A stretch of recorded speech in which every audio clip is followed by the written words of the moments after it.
Okay, it's going to be a review of Unforgiven, 2007. This is Raw, SmackDown, and ECW combined. So this is the first Unforgiven since 2002.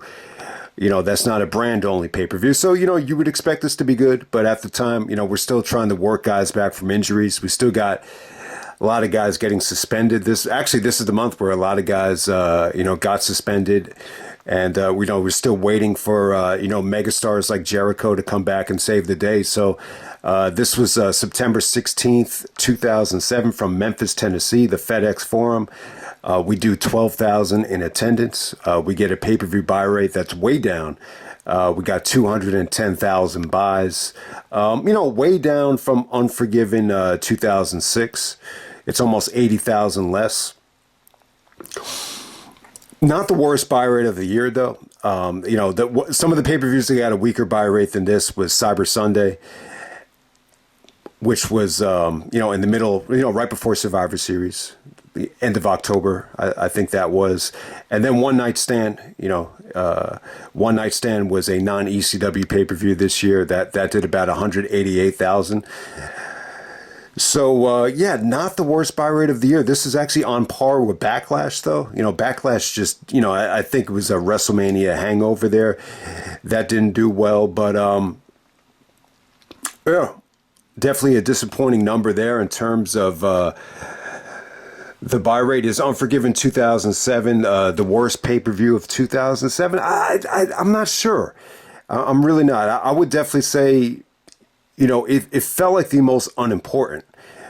Without it, I think you definitely had some potential here. I think with Randy Orton and Cena, I felt like you had the atmosphere, you had the heat. I think you had all the ingredients there for that to be a classic. I definitely think, that could have easily been the best match that they had. And at the time, it didn't feel at all like, Punk should be, elevated above Orton and Cena, or Punk should be in that mix right there. It definitely felt like Orton and Cena was the hottest thing the company had going, by far, at that time. But let's get right to it.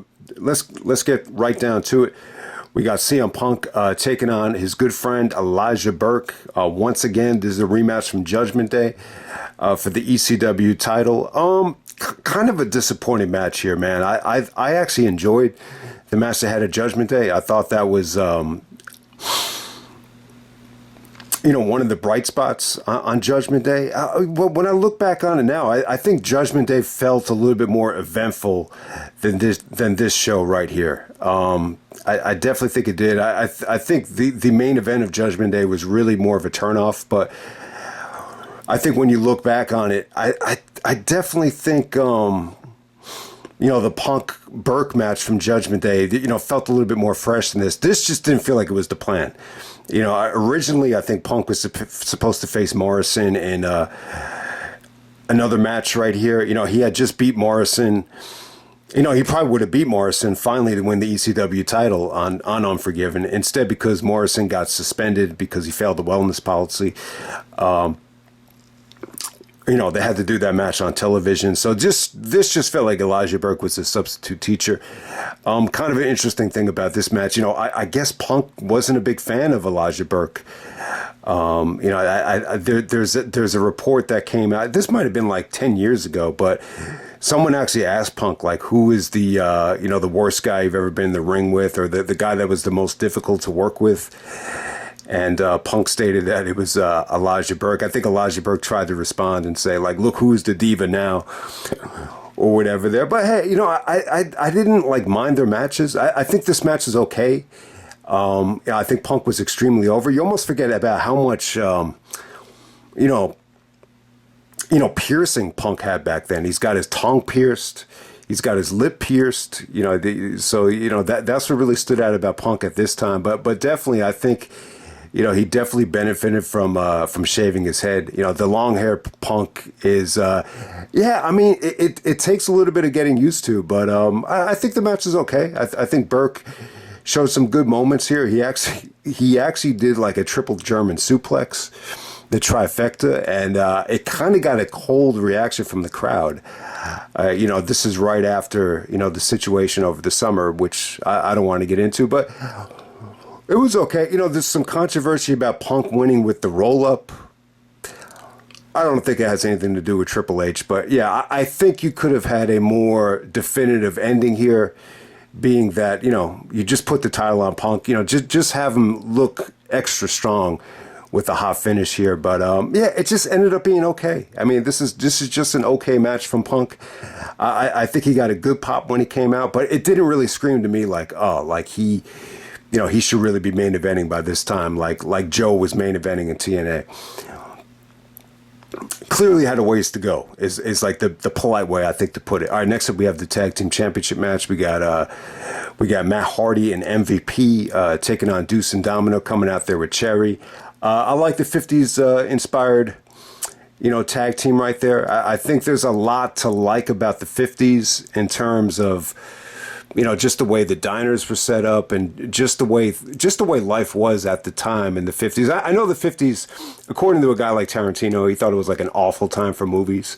But I do think, some of the stuff that happened in the 50s kind of, paved the way, for some of the great stuff that you saw in the 70s. But, it's a story for another day, though. But this was fun.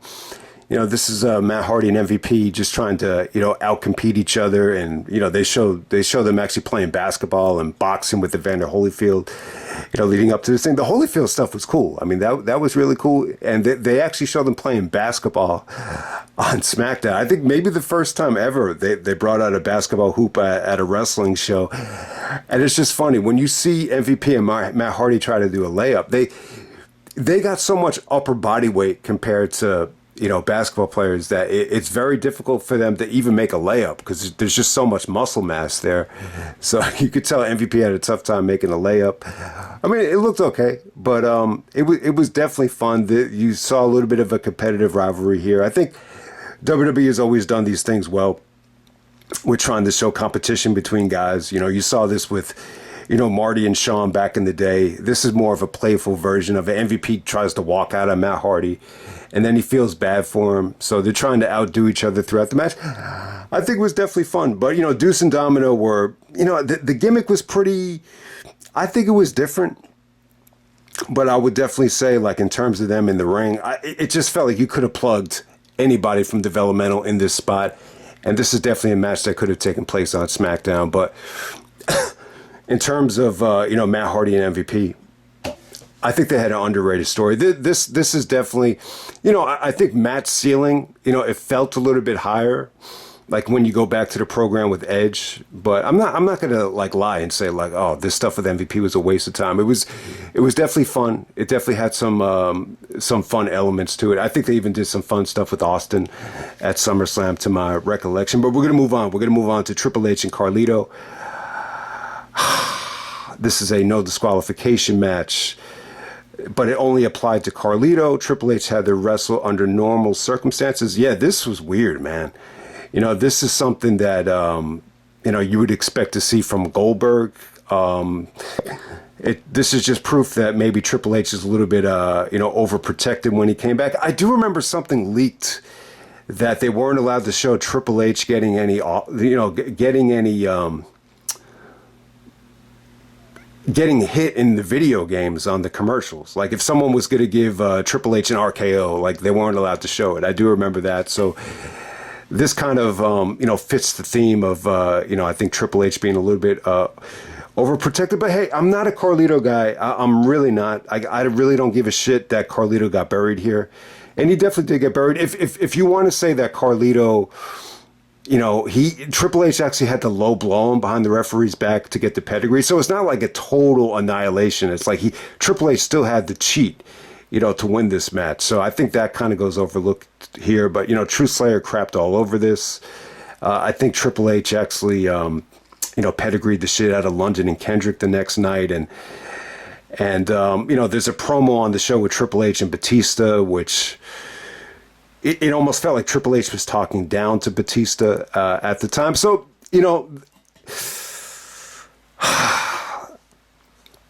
I'm not a huge fan of this. I would have preferred Triple H and Carlito just to have a straight up match. I don't think it would have hurt Triple H at all to just sell for Carlito a little bit. But I'm not going to lie to you. Like this would have been an awful way to kind of present Triple H, back from the injuries, to have him like overly sell for Carlito. I think I just would have been fine with just being, like more of an extended squash. I really think this whole stipulation, it really kind of felt to me like this is really the equivalent of like if you're playing someone one-on-one in a game of basketball, it's almost like you're spotting them like a 10-point lead and you're playing up to 11. Or this, like, to use a superhero analogy, it's almost like, Superman taking on somebody and the other guy's allowed to use kryptonite. It's like, it's like that type of stipulation. The match was fine. The match was fine for what it was. It was easy to watch. Carlito's allowed to use weapons. He did hit Triple H with a bunch of weapons. They go over 10 minutes. So it's not a total beatdown. It's just, I've never seen, I don't think I've ever seen a booking quite like this. It's really out of the ordinary. But let me just say this about Triple H. I do feel like the Unforgiven 2004 review. I feel like out of all like the classic reviews we've done, it seems to me like the way Triple H won the belt back against Orton. It seems like, looking back on it, that's the one that just hasn't aged well for everybody. I mean, there's other ones I could look to and say, maybe he should have put over Booker T at WrestleMania, or, the biggest one for me is the RVD stuff at Unforgiven. But it does seem like, Triple H, kind of taking the belt away from Orton that soon. It's really, I think it's the one that kind of, struck the hardest nerve, I think, when you look back on it. Okay, next up we got Candice Michelle taking on Beth Phoenix for the Women's Championship. Okay, I like the presentation of Beth Phoenix here. This felt like, Beth was on the rise. This really felt like one of her, maybe her biggest match that she had. I mean, the presentation for Beth was really good. I mean, they just, showcased her like she's a glamazon. She's big, she's strong, she's evil, very similar to the, very much similar to the way they presented Chyna, back in the day.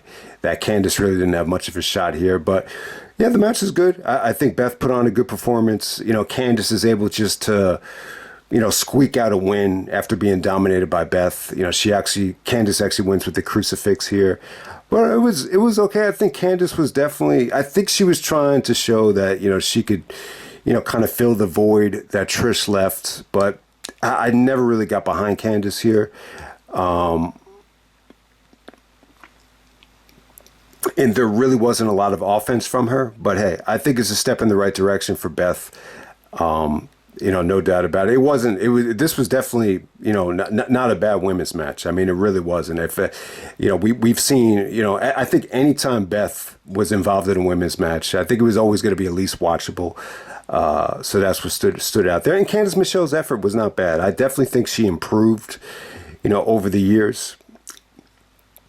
So we're going to move on to the triple threat match for the world title. We got the great Khali taking on Batista and Rey Mysterio. I believe Mysterio actually won a tournament here to get the title shot. Batista actually got one of his tournament matches. There was actually disqualification where Batista got attacked. So enter Batista in the triple threat match. I think Batista lost to Khali at SummerSlam here. But yeah, they actually have an altar bridge, the Unforgiven theme. They actually used it for the video package here. It was okay. It really wasn't anything too memorable. The most memorable thing about this was Batista wins the belt back. It's well documented. You could tell Batista was very angry and very frustrated that the company, chose to go in a different direction and put the belt on Khali with all the injuries. It really did feel like they wanted to kind of keep it away from Batista on purpose, because I just think a lot of people felt it was a little bit too predictable. And yeah, so I think they wanted to see what they can do with Khali, and that ended up being a mistake, because I think it just, devalued the world title. And, Khali was just tough. It was tough to get good stuff out of him. They did some good stuff here with, Khali and his finisher, where, his finish where he squeezes, Mysterio's head and squashes it. They they did like a pine. They put a pineapple inside Ray's mask, and Khali was able to squash it in the promo to build this thing up. I thought that was pretty cool. I mean, that definitely put the finisher over. Like, this can cause brain damage or whatever. So I mean, think about it. I mean, it is a pretty nasty finisher, but. So here we go. We got Khali, Mysterio, Batista in this fun little triple threat match. They kept it short and sweet. Anytime Khali was on the offensive side here, I gotta admit it was definitely tough to watch. But when you put Mysterio in the mix, it definitely made this a little bit more watchable. I think they did some creative stuff here. They did some fun stuff. Mysterio actually did hit the West Coast Senton splash on Khali. Batista sees it coming, and he does the Batista bomb to Ray on Khali. And then he's just kind of waiting for both guys to get up, and he actually picks Khali. He just kind of throws Ray out of the ring, and then he gives Khali a nice little spine buster. It looked tough to do. Khali looked very, very difficult to pick up. But yeah, I think the match had some fun moments. It wasn't awful. There were moments here where it felt like it was starting to get off the track a little bit. But yeah, they get the title off of Khali. I think it's one of the darkest moments of 2007 when people see that Khali was champion. But I think they wanted to avoid the lazy thing in terms of just giving Batista the belt back. But I think at this point they realized they fucked up and they're just going to give Batista the belt. So good night for Batista. He looked happy. He looked like. He looked motivated out there. There was a really, really good, pre-match promo with Maria where he told, he looks very frustrated about Khali. Maria looked really good out there. The makeup looked, very, very hot. And, Batista basically insinuated that he was going to try to get with her after the show was over. And then Triple H comes up to Batista and basically tells him that, it's one thing to win the world title, but it's another thing to keep it. It's almost like Triple H was talking down to Batista in terms of just kind of, laying out a challenge that, we've seen you win it so many times, but you got to try to actually, keep it, maybe not get injured or not lose. So nonetheless, it did seem like Batista was very happy, and it didn't seem like it brought him down at all. Okay, next up we had the match of the night for the World Tag Team Championship. We got Lance Cade and Trevor Murdoch taking on Paul London and Brian Kendrick. So huge night for London. I know London's WWE career, it's looked at kind of negatively, but at least he could say that he had the match of the night on the show, as well as the Brian Kendrick. I think it's a fun match. I mean, I think they really did put them in a bad spot here. I definitely think this card had potential. I think if Orton and Cena were allowed to deliver, I think that would have been a great match. I also think this tag match, it could have been even better in terms of just having a hotter crowd. They gave him more time and put them in the opener. They gave them kind of like the platform that they gave Cade and Murdoch and the Hardys from Backlash. This would have been an awesome match. It was still ended up being the match of the night. I thought this was really good. I think Cade and Murdoch, brought a different style, very roughneck, very physical. London and Kendrick really tried to, carry this match by their, cardio, conditioning, and athleticism to try to wear out Cade and Murdoch. Cade and Murdoch made a couple of mistakes going off the top rope, and, Kendrick and London were able to get some hot tags out of that and build some momentum. But I think this was good, though, man. Crowd could have been a little bit better. I remembered it being a little bit better than this. I still think it's match of the night by default, but it definitely could have been better. But the highlight for me is that Cade and Murdoch finisher. I mean, they basically do like that Hart Foundation finish. Instead of it being a clothesline, it's actually a kick from Murdoch, which looked really good. I thought Cade spine buster behind the referee's back on the illegal man.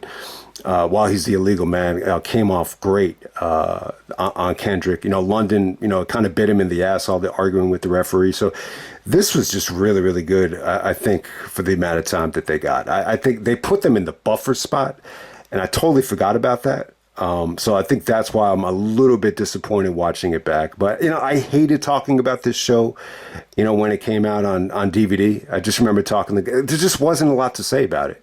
And this is why I, moved to TNA and ROH, because, this shows like this and shows like Judgment Day and, Vengeance and, a lot of these shows in 2007, there's absolutely nothing here that had any replay value. I mean, for as good as this friggin' tag team championship match was, it's definitely something that could have been on Raw. And the other tag team championship match, it was an exact replica of, some of the stuff that they had on SmackDown. It was definitely fun, the MVP and Matt Hardy stuff, but it's exactly what you could have done at a house show or on SmackDown. All right, next up we got John Cena taking on Randy Orton for the WWE Championship. Holy shit, man. This had so much potential. You had a good story going into it with Orton, kicking Cena's father. Cena is out for blood. He's out for revenge.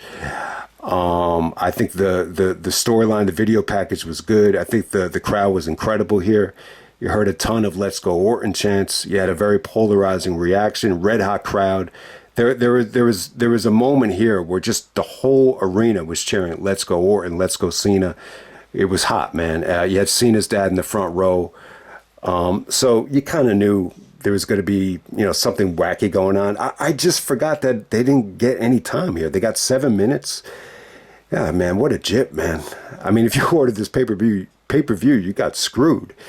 I think it was going good, man. The Orton and Cena combination, it wasn't like it was like in 2014 where, you're sick of seeing it. Like, why are these two guys, fighting for the unified title? It should be somebody else. It should be Daniel Bryan. It should be Punk. It should be this guy, that guy. In '07, it was just like, man, this is really the only thing that the company had, like, that had some juice behind it. Definitely kind of a depressing ending to this feud, though. The funny thing is the coach actually set up the rematch. The coach sets up the rematch at No Mercy. He says it's going to be a last man standing match. I forget that the coach was it felt like the coach was a GM at the time. I'm not sure if he was just substituting or whatever. I know Bischoff is out of the equation at the time. I think, I guess this is before Mike Adamle came over to manage Raw or general manage Raw. But, yeah, I just remember I was really excited about the Cena-Orton match. I was really excited that Jericho would come back for No Mercy. But, yeah, No Mercy ended up being a bust, too. That Mr. Kennedy injuring Cena right before No Mercy, man, what a bummer that was. And that Cena tears his pec and has to hustle back by the Rumble. But, hey, man, this DQ ending here, it was kind of lazy. This is an exact replica of the Unforgiven Brock and Taker finish from 2002, where they're just kind of, fighting by the turnbuckle. The referee can't break it up. And then I think Brock pushes the referee and they get DQ'd. Here, it's just Cena just won't break away from, striking Orton. He just won't. He won't break. It's not even, he doesn't even have the submission on him. He's just kind of, just throwing blows at him into the corner, and he won't, let up, and then the referee just calls for a DQ. Weak ending, weak DQ, possibly one of the weakest DQs I think I've ever seen. Even weaker than Unforgiven 2005 DQ. So, Unforgiven's got a lot of DQs. 02, 05, and now once again here in 07. So it doesn't really back up the case that Unforgiven is, one of the more important pay-per-views of the year. But hey, this ends with Cena just getting some revenge on Randy. He's still really heated that Randy punted his father. So he locks him in like an STFU on the outside. And, Cena's dad comes out and punts Orton. I got to say, I like Cena's dad. He seems like a smart guy. He does seem like he's a big fan as well. And, I like the dynamic between Cena and his father. I think they have a great relationship. I definitely think some of the stuff that Cena did with his dad actually came off quite well. But yeah, definitely a disappointing ending. Disappointing night for Randy Orton fans. It definitely felt like a lot of people, were thirsting to see Orton win the belt, because this is the 1 year anniversary of Cena, winning at Unforgiven 2006 from Edge. So, Cena had been champion a whole year, and it just felt like there's just nobody that, is even on Cena's level to finally take this thing away, except maybe Randy Orton. So, it would have been really interesting to see how that Cena and Orton stuff would have played out at No Mercy. I'm assuming Orton was going to win the belt from Cena in the last man standing match, no matter how you slice it. But the other thing is, where would Triple H have fallen into, that equation as well? He probably just would have feuded with Jeff Hardy a little bit earlier. That's the only way to say it. But, yeah.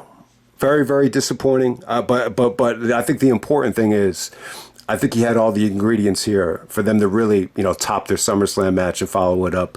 I think this easily could have been the best Orton and Cena match. Instead, it ended up being, definitely the weakest because of the short match and the crappy ending. And then let's wrap it up, man. We got The Undertaker coming back as the Dead Man to take on Mark Henry. I really didn't care about what was going on in the video package.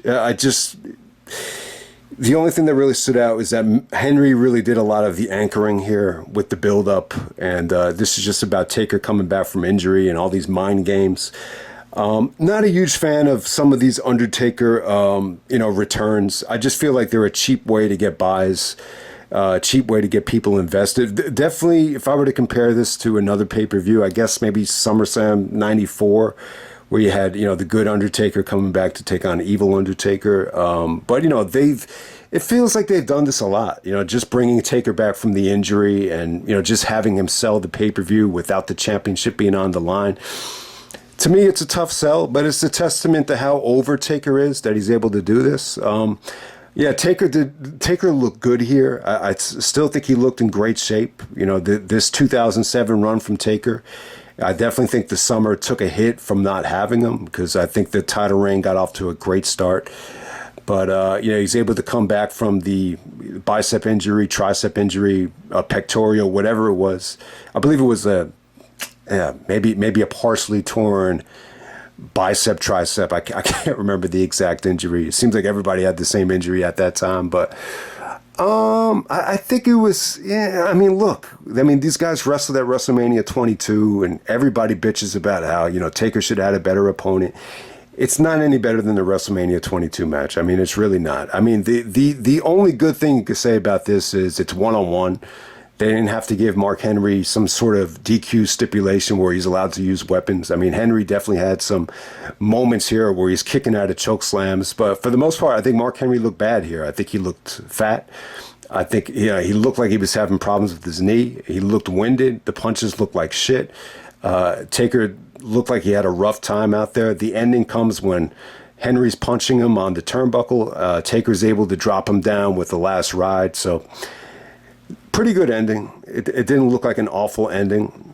There's nothing on the show that I would say was bad. The only thing on the show that really felt like it was starting to go off the tracks a lot was this match right here. I just think you had Henry have too much offense. I think this probably could have been cut down by maybe 2 or 3 minutes, but nonetheless, Taker is back. But not back in time enough to save the summertime. It's a little bit too late, but hey, man, at least you got Taker back. That's really all it is to say about it. Overall, I just think this is a very skippable show. It's just a uneventful show. It's the equivalent of just having a house show on a pay-per-view. But I think the important thing is, they really set the stage for, what could have been a great Orton and Cena, program heading into No Mercy. They clearly, deserve credit for moving away from Khali, but they never should have put the belt on him in the first place to begin with. Triple H is back. They felt like they had to make that match. The only way you could have made it competitive was to do that stipulation, but instead it just kind of made Carlito look weak, and it just made Triple H look like he's a little bit overprotective. Protected. So let's just end it right there. That's Unforgiven 2007. This is a pay-per-view I wasn't crazy about reviewing. I'm just going to review it because it's, I'm a huge fan of the Unforgiven series. I think the pay-per-view definitely has some great memories and history to it, but this definitely is not one of them. This is definitely the worst Unforgiven, and arguably, it's tough to say that's the worst pay-per-view of 2007. There's other pay-per-views that had, darker moments on them, whether it be Vengeance or whether it be Judgment Day. But I would definitely say this to me felt like the most uneventful show of 2007, the most skippable show. And, even having Raw and SmackDown on the same show is just not saving it. And yeah, I forgot the most important part of the review here is, this is coming off of all those suspensions. I think the two key guys that definitely could have helped the show out were Mr. Anderson and John Morrison. And Morrison definitely would have been in the ECW title match. And then on top of that, Mr. Kennedy, was going to be Vince McMahon's illegitimate son. So that storyline kind of got scrapped here. So instead, you just got to, a lot of these matches just could have been on Raw, could have been on SmackDown. And let me just end it right there. That's Unforgiven 2007, and I'm out. Okay.